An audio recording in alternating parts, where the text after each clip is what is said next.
When a man loves a woman and the night is gone. I think those are two different songs, to be honest. But anyway, guys, welcome to Simple Balance Astrology. I was just testing the mic. I think it's working. But anyway, so today's special video on what it's like to be a relationship astrologer. So it's been 2 years since I made the channel, and I figured, some of you guys are, curious on, what are my placements, and what is it like to sort of see the world through my lens. So here we go. So a good amount of you we're thinking, Stan, you must be a Libra ascendant, because relationships, and it just makes sense. And I'm like, I can see your point and totally understand where you're coming from. And you're not really half wrong. I am a Virgo ascendant, though. Virgo ascendant. Get that analytical nature going. I'm also a Pisces sun and a Cancer moon. So when you're feeling my Libra energy, that's most likely because I have a 7th house stellium. Okay, I literally have 4 planets put up right there, and you already know one of them if you sort of paid attention a couple seconds ago. And then just to add onto the 7th house strength, I have my 1st house lord setting in the 7th, meaning that my perspectives on relationships, it means a lot to me. Okay, and also a 10th house lord, which is public image, profession, achievements. It's in the 7th house. So relationship is also a theme, as well as 7th house lord sitting in its own house, therefore strengthening the 7th house. So, and honestly, I still have other house lords, but those are the most important ones to sort of consider.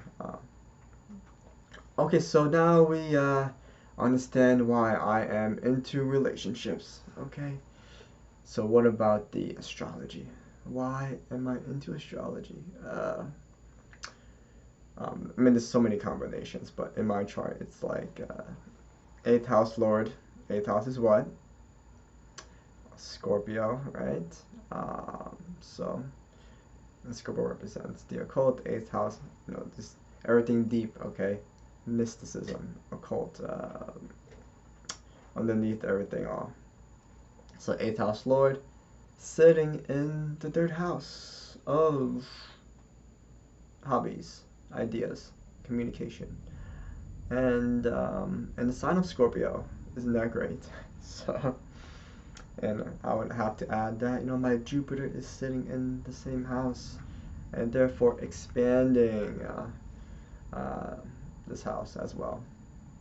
Okay, so my mind goes deep into every topic, as you guys can see. Nothing superficial here. So what is it like to be a relationship astrologer? Okay, well, I'm gonna have to say, being able to predict when you will have twins. I'm just kidding. But honestly, some of you guys do ask me those things, which is kind of like, like a head scratcher, because I'm totally not my expertise. But twins, you're most likely gonna have to look at the 5th house, because the 5th house is the Leo house of creation and progeny, and see if the house is strong to sort of conceive first. For twins, and there's numerous things that you look for, but most likely duality signs, like Pisces and Gemini. By the way, honestly, just consult another astrologer for that particular area of field. No, so for me, I know personally, being a relationship astrologer in my own life has been you know, a blessing. But sometimes, you know, bittersweet. Bittersweet because, you know, in my own relationships, of course, it's bittersweet because, you know, I can understand, you know, our attraction. I can understand, I can see literally everything coming together. Everything that comes up, all the issues and all the good and bad things. You know, we could probably rule the world in some areas of life, but I can also see, you know, our emotional, physical, and romantic connection. Yet still see how we can also not work out in the end. So you know, that's the bittersweetness sometimes. You know, on the other hand, it also allows me to sort of, you know, not overstay in any relationship that is not healthy, is the best word to put it. You know, and I guess the most important thing, not just for me but for you guys as well, is you know, being in a position where we just want some closure. You know, we want some closure in terms of understanding, you know, why this relationship sort of fell through, or you know, verify if, you know, the other person really feels the same, right, in this relationship, or you know, yeah, having that closure is really it really brings that peace of mind. So yeah, I mean, I feel very passionate about, you know, helping and guiding each and every one of you, you know, watching this. It's been a very fruitful journey the past 2 years already. So and you know, when I'm doing these readings, it's actually very exciting for me because I think it's my Jupiter and Scorpio speaking, but like it's like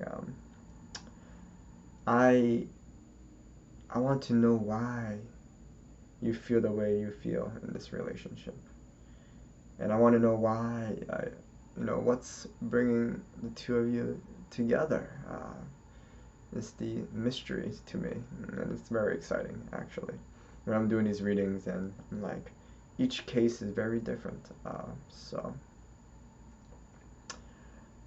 yeah, so this is, you know, how I see things as a relationship astrologer. So I hope you guys enjoyed the video, and you know, like, subscribe, and yeah, you know, on the other hand, some of you ladies need to chill out just a little bit because you guys have a new man every week. But anyway, I'm just kidding. All right, I'll catch you guys later. Bye.